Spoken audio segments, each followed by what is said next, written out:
So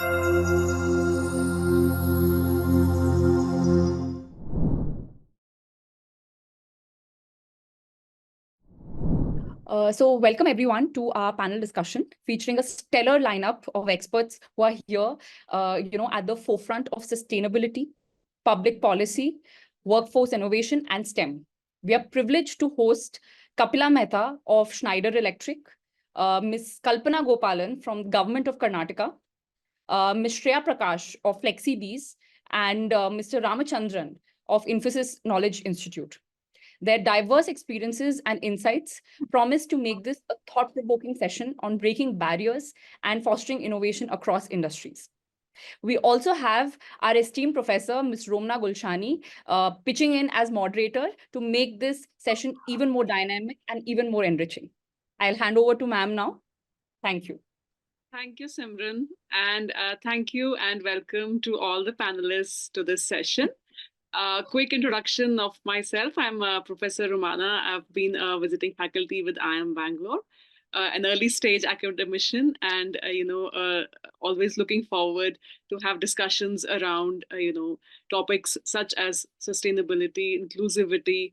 Right, it's very interesting, and in fact, more also from the academic sense as well, to bring in all these discussions for students always enriches our classroom discussions as well.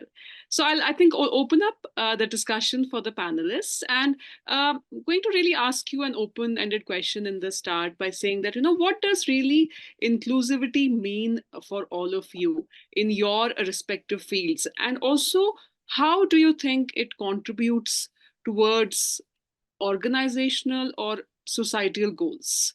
Let's start with you, Kapila.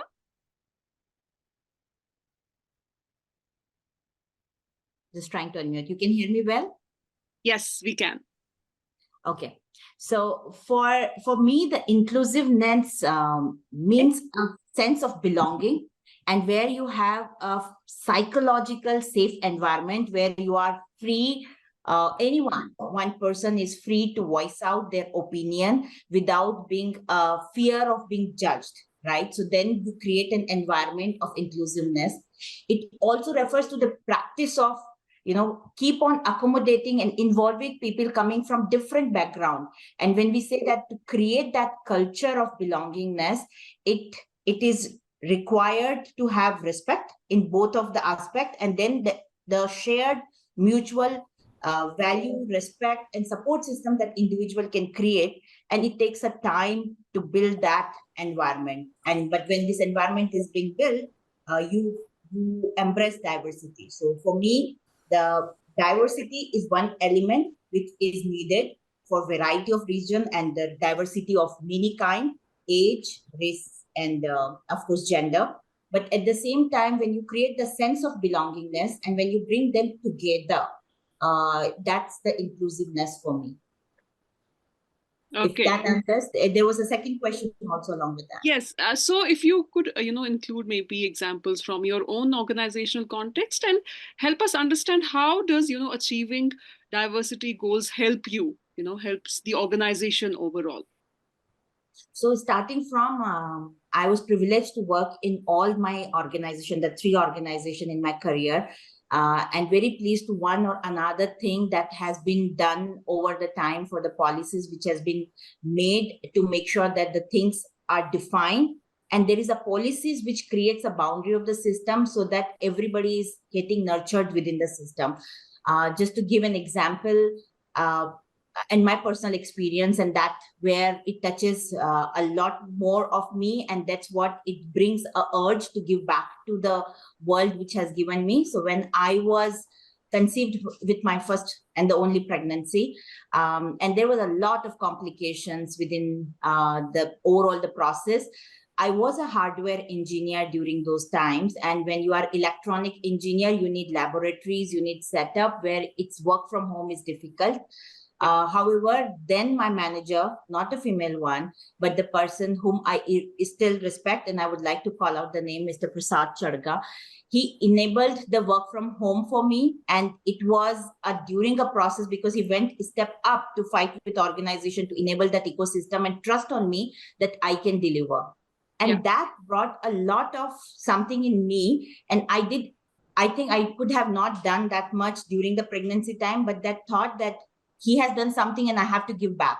And I did a lot. During that time, he asked me to come at least once, in the office. And I was very sappled, like, why he's calling me. He was so good so far. Why he's even calling me to the office? I went there. Let's have face-to-face discussion because it's not going well, maybe. So, but when I go there, I realize they have invited me to give me Employee of the Year award. Now, this something has built a trust in me that you should not be stopping a promotion. You should not be judging a person differently if the person is not available to be physically present. And that's a sense of inclusiveness, right? Because you have created that culture that, having said that, the physical working culture was so much in that time, but making sure that the person is not onboarded, but you are valuing the contribution and supporting the achievement together. So that's inclusiveness, one example for me, Romana. That's great. Okay, how about you, Dr. Kalpana? So what does inclusivity mean for you?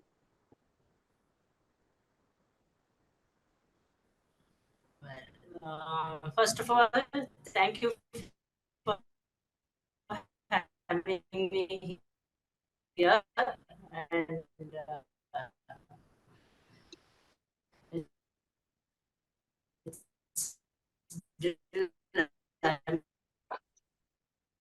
I think there's a network issue. We can't hear you.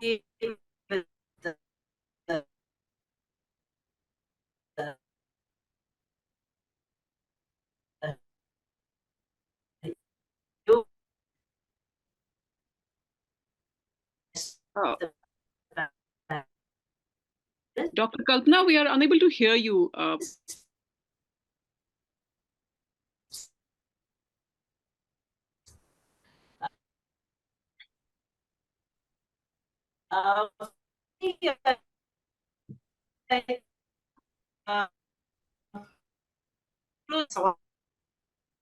Always come through a shared involvement in the task at hand.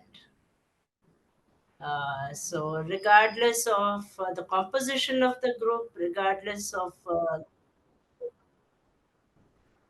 I don't know really, what is the problem? Yes, we can hear you. Can you hear me we now? Can hear you fine, but we missed. Yeah, we missed the leave earlier and part. then come back again. Please go on. We can hear you now. I really don't know what is the problem. Yeah, Pratmesh. Okay. Simran, can you connect? Now you can hear? Sorry, ma'am. Okay. I think you had muted me, I suppose. I think there was some problem there because I'm. Okay. Anyway, thank you. I just. Can you hear me now? Yes, we can hear you. Yeah. Can you hear me now? Yes. Yeah. Yeah. For me, basically, this comes out of inclusivity comes out of a shared involvement in the task at hand. Okay. So that is, I've always found that regardless of who you're working with, regardless of gender, regardless of age, that always brings bonds people together. And in public service, you have this, the extra motivation that you're doing something for the people. And when you're doing something together, when the task of the leader is probably to have a consultative kind of approach, so that everyone feels involved and everyone is able to contribute to the task at hand. And so this has worked for me across the board wherever I've worked. And we're asking Kapila for an example, and I have this favorite example. This was, I think, the year 2015, and I was Additional Chief Secretary of Food Department. Okay. And food is, we are the department which buys grains. So today MSP is, the latest academic fad. In those days, way back in 2015, hardly anyone knew of MSP, but we were toiling on. MSP purchases used to go on every year. So we were preparing the cabinet note to take the cabinet approval. And it so happened that that day I had missed my breakfast. And so halfway through the uh, halfway through the process I got hungry. And the way we work is, government is under resourced, so one computer, 20 of us surrounding. And I used to type, someone do it. It was, everyone would contribute their bit. And this is going on, I am feeling hungrier and hungrier. And so I kept interrupting. Sometime after 12 or so, I said, why don't we stop for lunch, and we'll get back together and we'll do it. Yeah. But no one stopped. It just went on. So half an hour goes, and again I repeat that, can we stop and then let's have lunch? And I don't tell them that I am hungry, but, I just keep saying that. And this went on, at intervals, until one of my subordinates, and his name is Narendra, and I still tease him about it. He got so very impatient because he was completely into that, the job of creating that cabinet note. We needed to take approval and all that. He said, I'll tell you in Kannada, and then I'll translate in English. He said, Madam, ನಿಮಗೆ ಬೇಕಂದ್ರೆ ನೀವು ಊಟ ಮಾಡಿ, ನಾವು ಮುಗಿಸ್ಬಿಡ್ತೀವಿ. If you're hungry, you go and have lunch, we'll finish the job. So that, and in that moment, the gender barrier disappeared, the barrier of superior and subordinate disappeared. Narendra was then a deputy director. I was additional chief secretary. There were about 5 levels between us, and everything was just forgotten. And of course, then we finished the job, and that year's MSP was done. But I always remember this, and I still tease him about this. That for you, that was so much more important that you just forgot who you're talking to. And so I think that that creates a bond. I found this very true in public service. I've also found this to be true to an extent in academia. The latest task which I am doing is preparing policy briefs for Coimbatore industry on various issues which Coimbatore industry is facing. And I find that, here I'm talking with CEOs, managers, professionals, and they give the inputs. I only prepare the report. I'm not the expert. It's their expertise I'm tapping into. And they are just so forthcoming when they contribute to what we are doing, and that way we were able to influence to an extent the budget decisions of the Tamil Nadu government. So that is what inclusiveness means to me. Okay. Thank I you. hope you heard me. Yes, we heard you. Yeah, we all heard you. Okay, coming to Mr. Ramachandran. So, what does inclusivity mean for Thank you? God. Sure, Dr. Kalpana. Good evening, everyone. Thank you so much for the opportunity. So, for me, inclusivity in one word is about meritocracy. Right? So, meritocracy is when we live in an unbiased world. We don't go by gender, language, region, or nationality, and we go purely by merit. So, if you ask me for examples, I've come across several examples. Good organizations always encourage meritocracy. But one very interesting incident, or I would say experience in my life, I was fortunate to be the chief editor, work on this book initiative called Women in STEM, which was initiated by CII. So I had an opportunity to talk to amazing leaders. So how does meritocracy help in inclusivity? Basically, it's about women, right? One half of the human race, one half of the population. It has brought out amazing leaders. So I'll talk to you about, many of them were from academics, many of them were entrepreneurs, but I'll give you some examples just to tell you about the diversity and the level of accomplishment they have done. So what I saw from them was that they went far beyond their call of duty. We talk about work-life balance, achieving things in their career, but they saw a bigger purpose in their life.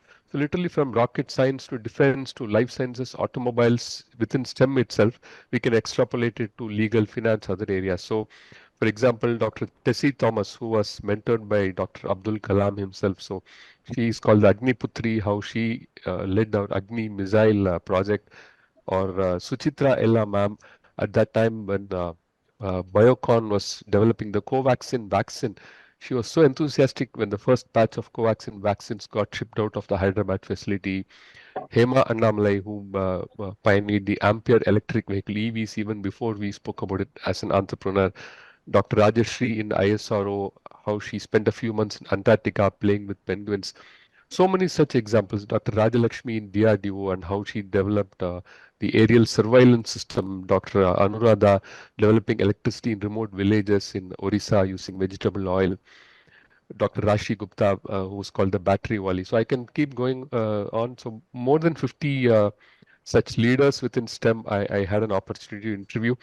It gave me a very good perspective into the challenges that they face. But more than that, these are role models. Probably we should spend some So more I'll just effort. talk briefly about Groups like how this should, the whole spend infrastructure more effort has to been create delivered awareness into about this such office leaders now. and the amazing So work they do. as it's obvious. We'll talk about it more in detail as we go ahead. But in short, inclusivity for me is about becoming a meritocratic society in corporates, in our overall society. I gave some examples and the wonderful example, the experience that I went through for the CII book. So it basically makes sure that it benefits our society, it benefits our country, because there are so many such hidden leaders among us, and once we are unbiased, it helps them, it helps us. So that's my take on inclusivity. Yeah, back to you, Dr. Ramana. All right, thank you. Let's go to Shreya now. Shreya, tell us more about your organization as well. I read about it. Give us a bit more context and also tell us what inclusivity means for you.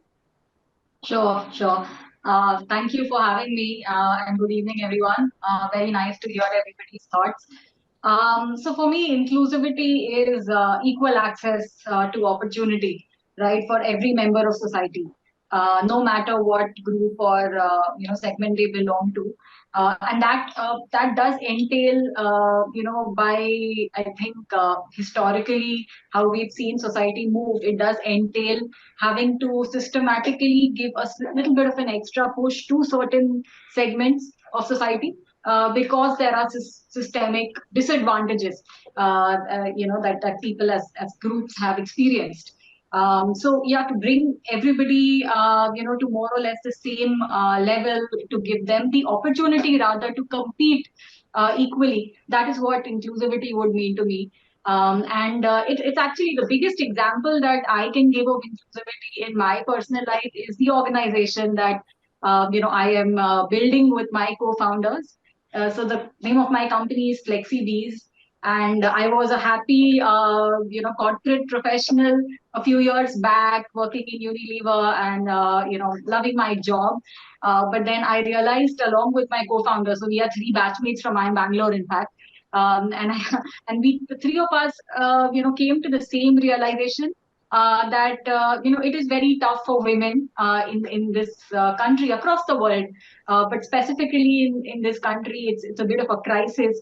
Tough for qualified women to be able to reach their full potential in the workforce. And while we keep hearing that more and more women are getting educated, the workforce numbers don't reflect that at all. And there is a lot of talk about diversity. We've been hearing diversity since the past, 10 years, 15 years, and it's opened up minds. But somehow, through some reason or the other, it's not reflected in workforce numbers. So we decided to put our energies behind that, and we realized that yes, while societal changes are happening, while women, while society changes the way that it looks at gendered roles, for example, and that mindset is becomes pervasive across. When a young girl is growing up and a young boy is growing up, so that when they grow up, they lead their lives differently, and all of these things will take a generation, if not more, to really percolate. And while these changes are happening, why not we look at ways and bridges in which we can quickly bring more women back to the workforce. And that is what we do at Flexibis. We use flexibility, which means, part-time, project-based and remote jobs, and really meaningful jobs to help women balance their multiple responsibilities. Because it is a fact across the world that 75% of unpaid work is done by women. a big chunk of caregiving is done by women. And given that is the way it is, the gendered roles that I spoke of, which will take time to change, what do we do very quickly to help them, ambitious, educated, talented women, to be able to participate in the workforce and reach the full potential? That's basically what we do at Flexibis.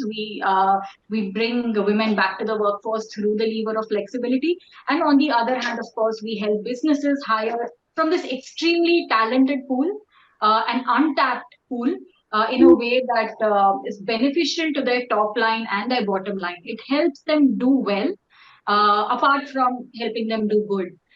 So this is what we've been building at Flexibis, and that's the biggest example in my life. And I would like to give just one more example of, the second question that you asked, that is it important for society to be inclusive? And, again, talking about gender, because inclusivity, of course, is bigger than gender. There are multiple forms of inclusivity, but I'm talking about gender here. We look at what's happening to South Korea, right, as a society.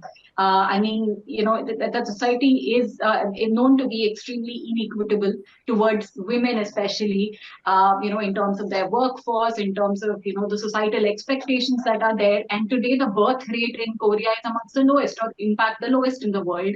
So much so that that society is in danger of becoming extinct in, the next few generations. So this is what happens when we don't create solutions for, every member in society to be able to reach the potential that they have. So yes, that's from me. Yeah. All right. Thank you for the insights. So let me now, before we actually come up with and discuss, what is the way forward to ensure gender inclusivity, diversity, or even helping women, reach up to leadership roles. Let's first talk about, what do you all think are still the existing challenges or barriers for gender inclusivity, or women participation at leadership roles? Let's again start with Kapila, you. And first, let's talk about, what do you think, or even if you can tell us if there are any unique challenges that you have found which might be insightful to all of us. And also then you can tell us if there are any measures that you think can be done, or if you're already involved in them, that would be helpful. Correct. So, as I was hearing Dr. Kalpana, Shreya, and also Ramchandran, we did mention that in our life we come across a similar incidents where we do believe that inclusivity is existing and it is something to cherish about. While I also agree with Shreya when she was mentioning about that we are talking about gender diversity from years and years and decade now to talk about, but when it reflects into the topic, it's very, very rare.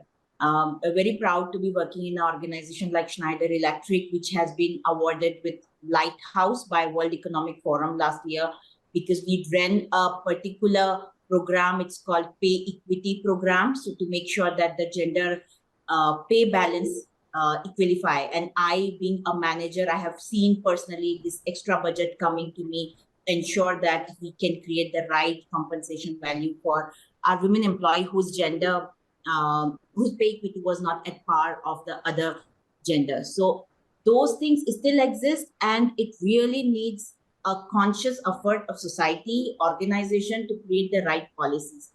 If we talk about quick challenges, and it's a right question to start from, that whether those challenges exist or it's only in the mindset of the people. So I divide into two pieces. So though today is still, there are some challenges, and we, because of the panel discussion is more about the leadership role talking. So there are some gender biases and stereotypes which keeps coming. For example, a week before when I was taking a flight, and I was excited to see a lady pilot, and all of a sudden a boy next to me was really nervous. He said, "Oh, you see that the lady pilot there, will we be safe?" I mean, those kind of stereotyping keeps coming. And it's not because of that curiosity of the boy. He was very young, and I think that with the right upbringing, that stereotyping will be changed. But I really would like to create that conscious effort and ecosystem which creates and goes out of that stereotyping. So one is which is stuck in the head. And the second is within women, when we know that how does it work? You really need a right mentorship. You need a right network opportunity. So definitely something within you, you're competent enough, that your competency, which defines you who you are, tells that it is the right thing to do, but it really requires a whole ecosystem to make you develop. And it's not only for women, it's for men also to grow into network, to have the right networking opportunity, to have the right mentorship. Then the women also suffer a lot many times, and that came in many of my roundtables with women, junior women who are just starting family or who has just going through a life change milestone in their life. The work-life balance issues hit women more than a man, and that is changing over the period of time, but it still exists. Then you have in some organization you also come across the career development and training program, the not equal access available. And this is reflecting with limited representation in senior leadership in many of the organization. But at the same time, as I was saying, that how much conscious effort the organization is making, a government is making, or policies are getting defined, meaning a number of human leadership mandatory in the board, makes it defined that how you are getting it done. But one thing which I have also seen, and it's something to mention, sometimes women do not need this extra attention. They also, this also create another kind of stereotype. And we have a lot of program in our organization, this organization, my previous organization, and I'll talk about the previous organization again. Few women came and said that, I really don't want to get into this program, because whenever we are going to that program and our training is happening, our team members are saying, oh, something women is specific you are getting trained on. So while it's important that we create those policies, program, platform to give women equal challenges, the sensitivity around that, why it is needed, and what is making that extra thing for everyone, and also not to do overdo just for the sake of coming into the D&I topic, so that we forget our other gender, because it is about diversity and inclusivity. It is not about one to another, right? So you have to have that right ecosystem balance, where you are not making an impact on one to another, but together bringing for the holistic approach. Great. I think that's very helpful. Some very interesting points. So coming to Dr. Kalpana, right, and talking about the public sector. So what do you think are still challenges, especially when you talk about gender diversity or women participation at leadership at critical roles? And also, if you can tell us some things that have been successes for you personally.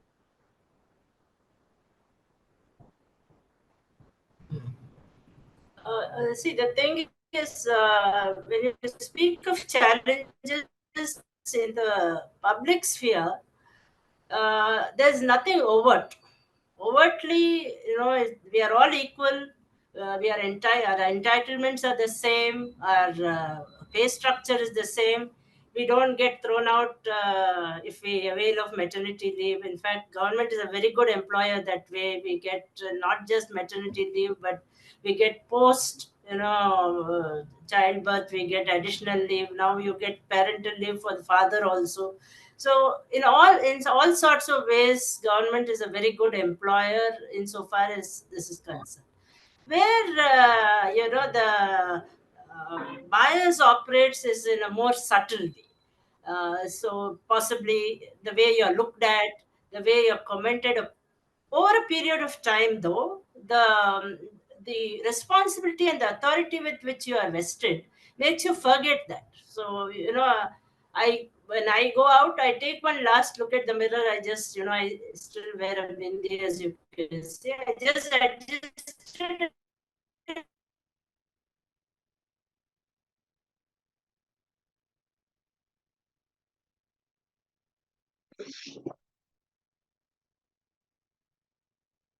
We can't hear you, Dr. After that, I forget that I'm a woman. I'm an officer, and I an officer, and that kinds of it rubs off on everyone around me. So that is Can you hear me? The screen is frozen. So that kind of, that, yeah, the, the screen, the network is really very poor. Can you hear me now? Yeah, we can hear you. Do you hear me now? Yes, yes. Yeah, there are subtle forms of bias. And interestingly, this is not just with the men, but with the women as well. Uh, yeah, the bias operates not just in the minds of men, but in the minds of the women with whom you work as well. And so the sisterhood which we speak of very proudly, in forums like this, I feel that very frequently that is trumped by other considerations, maybe caste, very important factor in our societal relations, though we may, speak that it no longer exists, it does exist. And all other kinds of bias, personal interrelations. So the kind of support system or sisterhood which one would expect, especially in public meeting in a corporate setup. We are all, independent power centers in our own way, or responsibility centers in our own way. As you know, it depends on how you look at it. But that still operates. So that is something I think which we need to, overcome. And when that is perhaps, I'm mistaken here, but I found this to be more prevalent in the more educated classes. With the working classes, I worked as I worked in literacy, I worked in as additional chief secretary, labor, and I found that there's a very strong bond, among garment workers, for instance, among literacy volunteers. Here, there's, they work in the outreach program, they develop a very strong sense of fraternity, which I think we get more isolated as we become more educated, and we tend to work in our own silos. So that I think is that's one thing where we can really overcome that and try to create a support system. It is not a structural thing; it's just a relationship thing where you can extend a helping hand, whether it's to a man or a woman. You just go ahead and do it. Yeah. Excellent point. I think Dr. Kalpana also brought about insights in terms of, firstly, yes, overcoming bias, being aware, acknowledging and overcoming these biases, but also more in terms of what helps is having a support system. And I think Kapila also talked about building relationships, connections. So let me come to Mr. Ramachandran. So what do you think? Firstly, do you also believe that, one of the measures to actually improve gender diversity is help women foster these relationships, or does it really help overcome some of the barriers? Yeah, Dr. Amala. So I strongly believe in networking. So talking about challenges, I may not be fully qualified to talk about it being on the other side, but I'll talk about some general challenges, and I'll probably talk about a few counterintuitive thoughts which I had. So earlier I spoke about meritocracy leading to inclusivity. So one way that we are moving towards a meritocratic society is we are becoming more and more of a skill-based corporate setup, right? Not just corporates, even academics. So all of us are observing it, right? It's more than the degrees that we bring. It's what is the hands-on skill sets that we bring to the table. So that in a way offers a level play field, not just across genders, but across other divisions also in society. So one more thing I'll talk about, one challenge that usually we come across is that people hit a glass ceiling, right? So again, it's not just for women, most of this apply for both men and women. So traditionally, we look at career as going up the career ladder, right? There is only vertical growth. There is promotion with tenure. As you spend more time in role, you are eligible for promotion. But all that is changing in the transformation that we see today. So today I see careers as more of T-shaped careers, right? Where you need both depth to go into a particular domain, whatever be your domain. At the same time, you also need breadth where you try different functions, different roles, right? So good organizations always encourage their employees to try out different roles. I have been a recipient of it in Hindustan Motors, where I started my career. I worked from shop floor to the mezzanine floor, where we call it manufacturing and executing systems, right? So good organizations encourage you to try out different roles. So today careers are becoming more T-shaped. So designations are not really so important. All of us need to be aspirational. We need to grow, but again, growth need not be in the traditional sense, growing up the career ladder, right? It can be across breadth where we try different roles. And one more observation post the pandemic is that organizations are becoming flatter now because a hybrid mode of working is better. That Yeah. again helps women. So some of the Dr. Kalpana and a few others spoke about a break in career. Now even men have that issue, and there are organizations which encourage women to come back after a break. They are given a chance. Now talking about hybrid working, communication becomes a challenge there. So that's where again the hierarchical organization is transforming into more of a flat organizational structure. So that again helps bring about a level play field. So with organizations becoming flatter, it's much easier to uh, define a T-shaped career for yourself. So uh, those are some of my observations, and all said and done, many of these skill sets also becoming obsolete. So all of us need to believe in lifelong learning, men or women. And again, I was fortunate to write a book called Neo Skilling for Digital Transformation with Professor L. Prasad from IIM Bangalore before he retired. So all of us talk about this glass ceiling. So my counterintuitive approach is that probably it is an imaginary glass ceiling. Maybe we are just imagining it. If you look out, if we look around us within our own organization, I'm sure we will find many more opportunities. So again, like I said, may not be qualified to talk about the actual challenges faced by women, but these are some of the common challenges. So this could be some ideas to make sure that we overcome these challenges. If we believe in a skill-based system, if we believe in lifelong learning, if we believe in reskilling ourselves to match the skill sets that the market needs, and we should also be willing to let go and unlearn skill sets which are no longer required in the market. So I think, so those are some of my thoughts. Absolutely, I think, yeah, very insightful. And I think, yeah, as you said, it equally applies to men and women both, right? When you talk about upskilling, especially relevant for today's changing world, right? Wherein we talk about the complete change in terms of the nature of work as well. So excellent point. So Shreyas, you tell us in terms of, you have talked about your organization, right? And you already have a philosophy of including women who are maybe coming back from a break or who are looking at flexible work arrangement. But at the same time, do you face challenges when you're looking at really skilled people, right? And then you're also looking at meeting these requirements, right? Are you able to achieve, maybe in terms of your hiring goals, are you able to meet them? What do you think? Absolutely, we are able to meet them and meet them better. I would say. I mean, like I said today, women. I mean, we all know that, right? This audience also, I see a lot of women. So women are getting educated. More women are, entering graduation, post graduation colleges. Women are even entering the workforce in big numbers, but there is a leaky pipeline there, right? Which also connects to your question on leadership.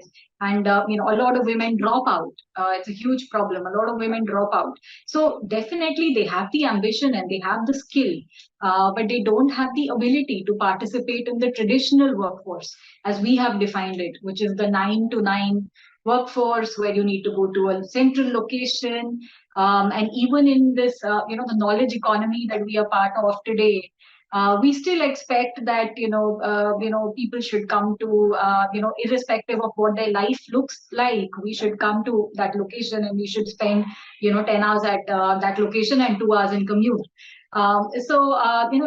It essentially this structure of work which excludes the very opposite literally of inclusivity, which excludes this workforce, this segment of the workforce. So it is extremely skilled. So we, for example, we walk the talk as a business ourselves, as a small business, a growing business ourselves.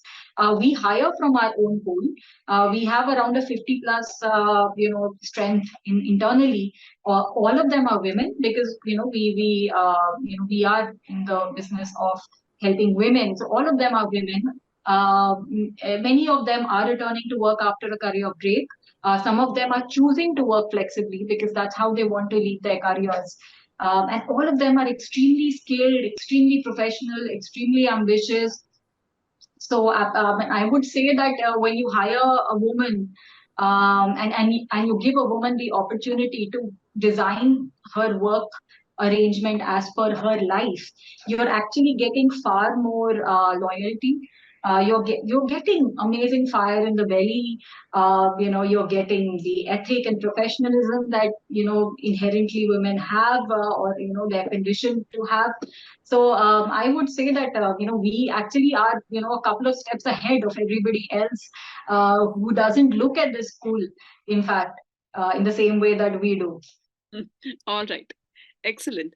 Okay, so I think I'll ask another question before we open up for the audience. So this question is again for the entire panel. So, keeping in mind what we have discussed so far, how do you really envision the future of leadership and even in terms of team compositions, with the idea of inclusivity and especially gender inclusivity? What do you see the future is going to be like? Let's start with Kapila. So for sure, the more and more ESG awareness is coming, and with that, the organization holistically are taking care of environment, social governance, all the parameter. And in that, when we talk about governance and social aspect, the gender balance, the pay equity, and everything comes on the table. So more and more organizations are required to report, to take action.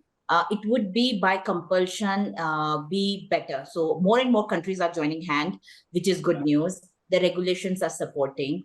And this is all going to be for a world which we think would be a world where we can have an environment where people are not judging each other. There is an equal opportunity available for everyone, where we do not have to put an extra program for a women specifically, and then we have the opportunity which is coming to anyone and everyone. You are not having the hiring only for women specific roles, but anybody who is equally contender can apply. That means we have achieved a right gender balance. We have promoted an society, an ecosystem which is supporting the leakage, which Shreya just talked about, so that you are not letting those people go.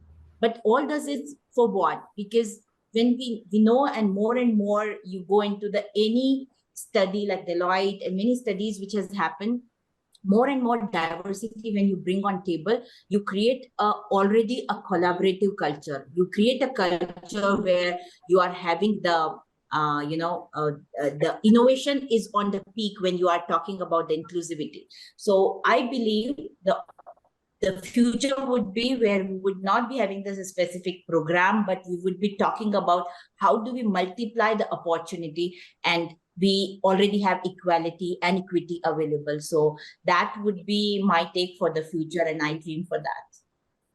Right.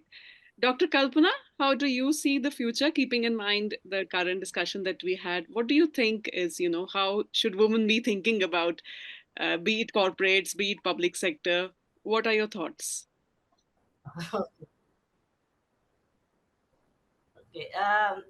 I foresee a lack of uniformity. So what I mean by that is that there are going to be some sectors or some organizations which are considered top tier. So they get to cherry pick the best. And they also get to cherry pick in terms of their own values or their own principles. Let it be sustainability or let it be gender equity. They can choose to actually operationalize what they believe in. So this is what will apply to whatever is considered top tier. It could be the IIMs, and I think across sectors this is what is going to happen. And then there's the second tier. Now it could be a second tier or third tier in terms of geography. So it could be a tier 2 city, or in terms of sector. So manufacturing vis-a-vis IT. So here they will get what is left. So they would, willy-nilly will not have the kind of pick and choose which they could exercise for very long. Now they are going to get whoever is left over in terms of, but on this side I see one opportunity, that there would be more gender diversity. in these second-tier organizations, which were, generally neglected both in public discourse and, academic discourse. We generally tend not to look at, the second tier, so to say. Now, I think, and therefore there was no compulsion on them to create a diverse workforce. But since they would not be able to now cherry pick anymore, probably the more diversity would enter. In government, I see something else happening, and this is already happening. When I entered government, and which is way back 35 years ago, it we stayed for life. One of the perks of being in government was that you had a lifelong job. Today, youngsters enter, they serve maybe a decade, and then they are out. So it's not pervasive yet, but it's happening more and more. So after working in government, there are some daring souls who I branched off, let us say, to something like volunteering and academics while I was in service. So I've been on a dual track for a very long time now, since my IIM days. But I now find that people, there is an increasing number who are work for a decade, they get the experience, and then they move on to some other profession. It could be the private sector, and it could be academics. By and large, it has been these two. A few also go into the charity or the voluntary sector. They set up or they join an NGO. So these are the two changes that I see happening. It's happened. The second one, which I spoke of, is happening more with the men than the women. I have not seen so many women moving out of government, but I think there have been rare. Maybe you can count on the fingers of one hand. But I think this will inevitably cut across gender boundaries, and people will start moving cross sectorally. So they will move from government into private sector or academics. So that is going to happen. So these are the two trends which I see going to happen, which I foresee. Yeah. All right.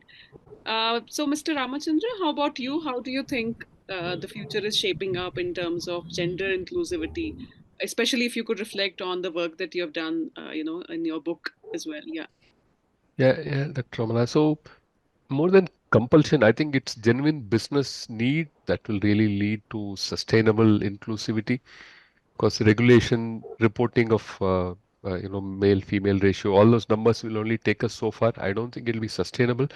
But if you look at the future of work, I spoke about hybrid work, where you work is not going to matter. So in such an ideal world where there is a level play field, I think there'll be a genuine need for diversity depending on the sector. Just to give you an example, manufacturing of electric vehicles in Tamil Nadu, for example, women are preferred. I think 43 or 45%, I forget the number of women in Tamil Nadu are into manufacturing. It's a state which has a very high level of women in manufacturing. So that's just one example. Again, coming back to future of work in more of a white collar job, we talk about artificial intelligence getting integrated into work. So these are future roles will genuinely need diversity, left thinking, right thinking. Again, it need not be in terms of gender, but eventually it will lead to that. So more than compulsion, I think business leaders will feel the genuine need to have diversity, and that will lead to a more inclusive society where women are given equal opportunity. They get roles which they are really good at doing. They don't have to be stereotyped. So that's the way I see the future of work. Yeah. Excellent. Okay. So closing thoughts by you, Shreya. How do you envision the future? So I would agree with Mr. Ramachandran in saying that it absolutely the future of work, and in fact the present as well. What we have seen absolutely has to be beneficial for businesses. This is not about telling businesses that if you hire women, then you'll be getting karma points. It's not about that at all. I mean, there are business cases for diversity. and going forward, the skill basically, and like he also spoke before, is going to be the currency that helps businesses to actually be able to hire more women. Apart from other factors like being able to quickly hire, being able to hire from a pool that may not be available in the traditional full-time workforce. So it has to absolutely make sense for the business and be beneficial for them. I think apart from that, the other trend that we see all the time, and this is across genders, is the way that people's relationship with work is changing today. As more and more young people are coming into the workforce, they don't want to do the whole grind of the 12 hours and the commute the way that we've envisaged our office places to be. We see that all the time in the work that we do, that more and more people want to have autonomy on their time. They want to define their own schedules, and that doesn't mean that they don't want to work. They want to work, and many of them want to work to the extent that they believe is right for them. So people are also very aware that if I am putting in this much, what am I getting out of it? So in that sense, it's a new world out there for businesses. They have to figure out how really to attract the best talent. And the best talent today may not want to come and work for you in spite of you paying them top dollar, because they want a little bit of flexibility. They want to do a side, they have a passion on the side which they want to also invest time, or they could have a family that they want to prioritize. And you as a business need to be geared and forward thinking enough to be able to cater to that, as well as be okay with a certain segment of people not giving their entire life and soul to you, as used to be, say, the case with our parents' generation, or to an extent even with our generation. So as a business, how do you make yourself an employer of choice to these group of people, whether it is through purpose or whether you are okay with them having a slightly more transactional relationship with you, as long as they are bringing their A game and their best skills. So these are all considerations that organizations need to think about, beyond what we are hearing today about come to office and don't come to office, and all those things are just very antiquated. In how we see work developing. And conversations need to happen today about how to hire, how to use the currency that is important for the workforce to hire the best. And as far as women are concerned, we are already seeing it. And I'm going to say that more and more we will see women upping their game. Whether it is that they want to work 5 hours a day. We have seen that women bring their best when they come in terms of productivity and in terms of skills. They upskill themselves, and that is what is going to change the game for them. On one hand, organizations' willingness and need to give them that flexibility. On the other hand, the inherent ambition that women come with in upskilling themselves, keeping them in with the times. And I am positive, I'm confident that in the next few years, we will actually see a much better workforce participation.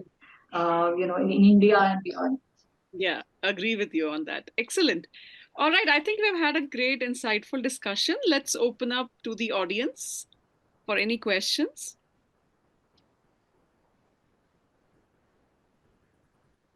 Hi, this is Asha. So, I am someone who worked in the traditional construction industry, like road construction, apartment construction, and all that. So I have found that as a girl, it is very difficult to, in these traditional industries, to at least recognize that you are someone who is eligible, or, just to get people to listen to you. So, and I'm also someone who is, looking forward to going back to that industry because my family business is in that.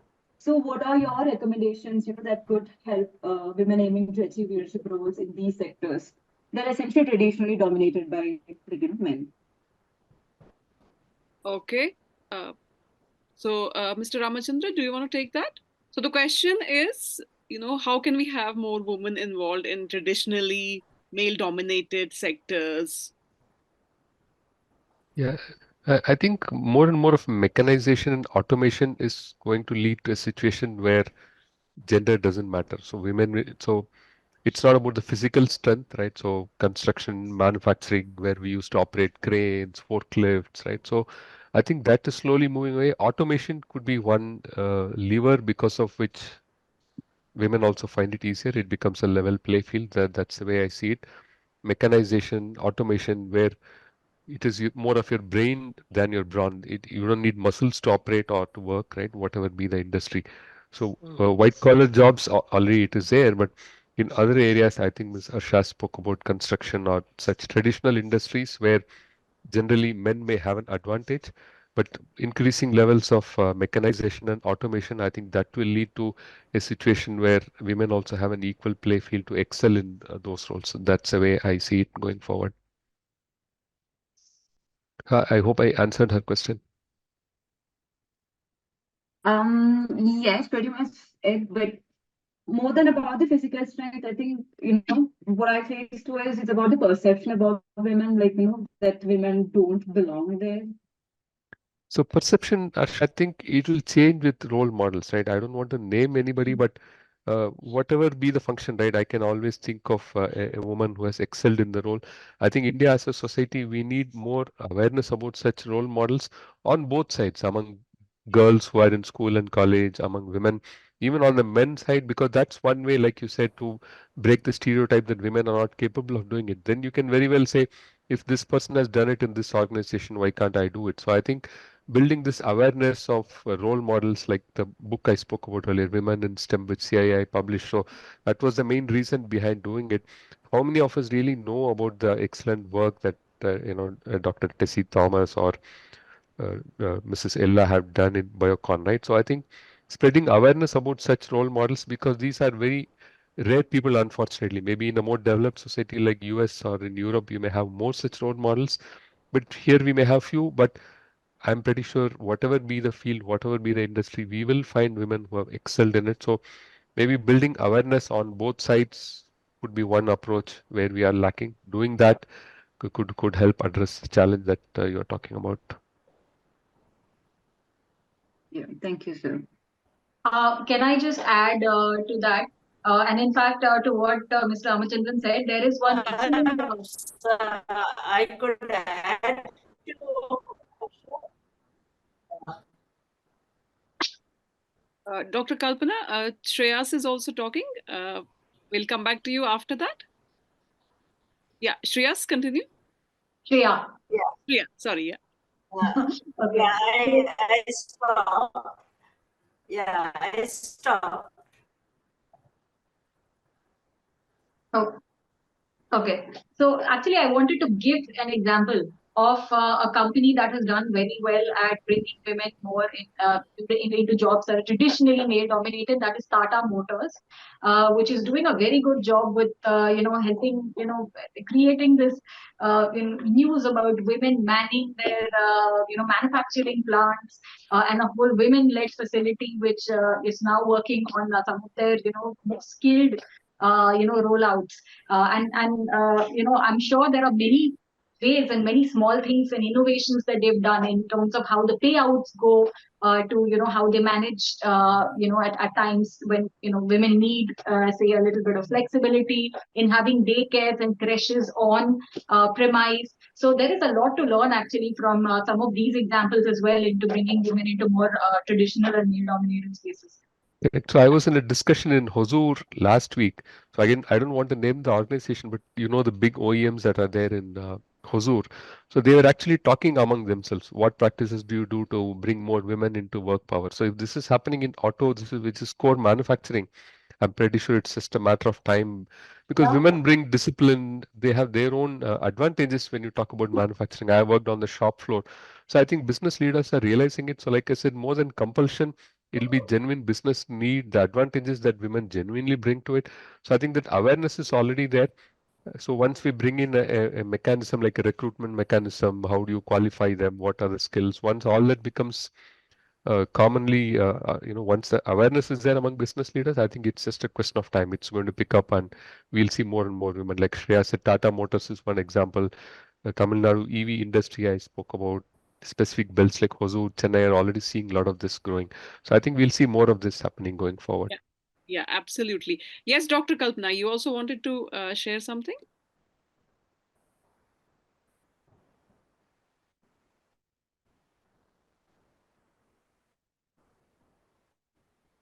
Dr. Kalpana, can you hear us? Yeah, other than the systemic changes which spoken of,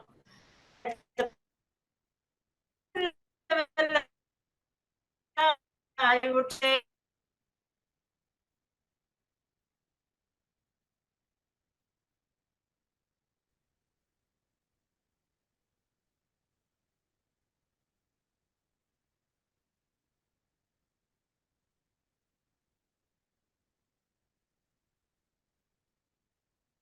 Your voice is breaking again, Dr. Kalpana. We can't hear you.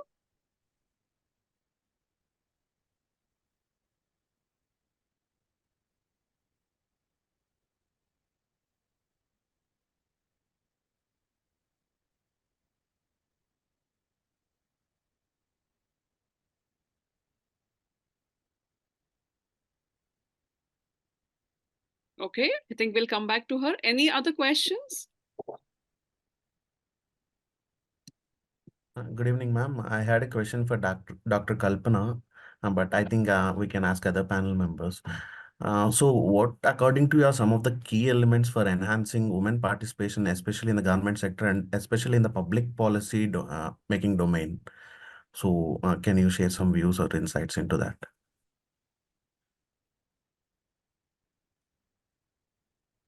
Okay. So who would want to take it up? Ramachandran? I think Dr. Kalpana would be best The qualified best to answer person that. to answer, yes. Correct. We lost her, I think. Yeah. So I don't have any specific thoughts on public policy. I haven't worked much. Whatever I mentioned, most of it apply for public policy also. Probably it's a sector where changes can happen faster compared to the private sector. That could be one advantage. Maybe they are closer to policymakers, closer to politicians, to government. So maybe that could be one which would see faster adoption. I spoke out some of the public sector organizations where I've interacted with some leaders. So very good example. So like I said, their proximity to leadership, political leadership and policymakers may be an advantage for them. Beyond that, I think Dr. Kalpana would be able to Yeah, she would be the talk about. Yeah. Dr. Kalpana, are you there?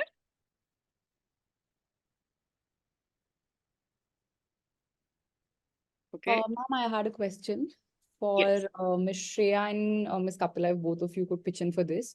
So, we talked a lot about how the ecosystem and the society can change for how, women can be accepted. I also I expect that change to be very slow, and I don't expect that to happen, say, in 2025 when, we'll graduate.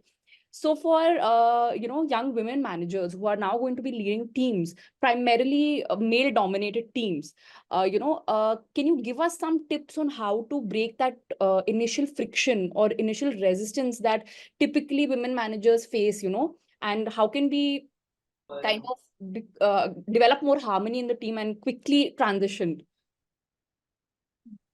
So, Yeah, I anyone want can to pick it up. Yeah. I can tell you from my experience, because being the manager in mostly the team coming from electronic engineering front, there were very, very, very few female electronic engineers were there, and I was leading a team majorly for one. Again, and in my answers, I always say that there are two types of barrier, right? One which we getting one message on my side that your internet is unstable, but you hear me right? Yes, ma'am, we can hear It's you. okay? Cutting You out can a hear bit. me? Yeah, now it's perfect. Yeah, please carry on. Okay, so I always say that there are two barriers. One is what is being created by the legacy, history, and ancient times, and that is going on and on, and it's just a breaking those stereotyping and the thought process, changing the ecosystem. But there is something which we have put in our head also, that it might be difficult. Trust me, as and when I went on my job with full confidence, by knowing that I know my topic and I know how to unlearn and learn, and I am ready to learn something new, and I'm going with that feeling where I'm not superior to anybody, but I'm not inferior to anybody. Anytime and every time it worked. You have to start from yourself, and that has helped me in any job I have done and any role I have taken. So, and the people are more resilient than we think, right? The system around us catches very, very fast, and it becomes so easy to adapt that it's the initial inertia. Do not shy away, first of all, to give your thoughts and point forward. Do not shy to challenge, and do not shy to bring your point and voice out your opinion very, very loud and clear manner, so that it's been heard, that it makes a point with it, which is definitely would be data driven, and you are talking and making a point, which would be. So first thing is the battle within you that has to be fought, that you are talking to a room which is full of men, and many of them are many, many senior than you, because we are talking about managers.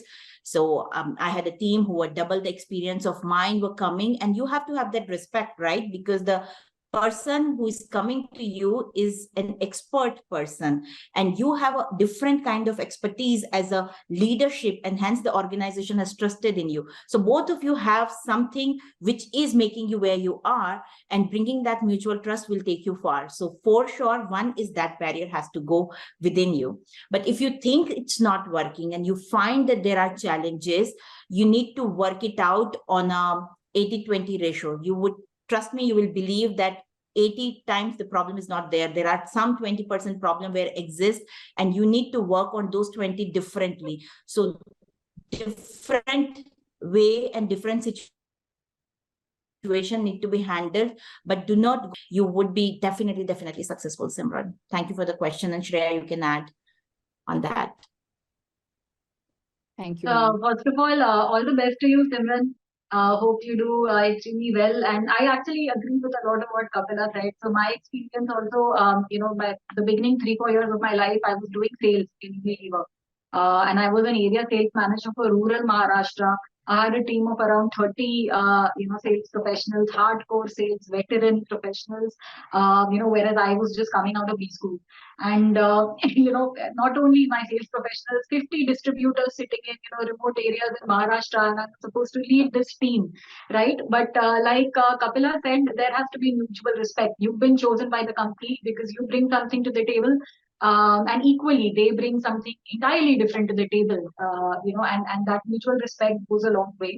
The other thing is that, you have to put in the grind, you have to, earn their respect beyond beyond the initial, say latent benefit of doubt that they will give because you've been chosen by the company.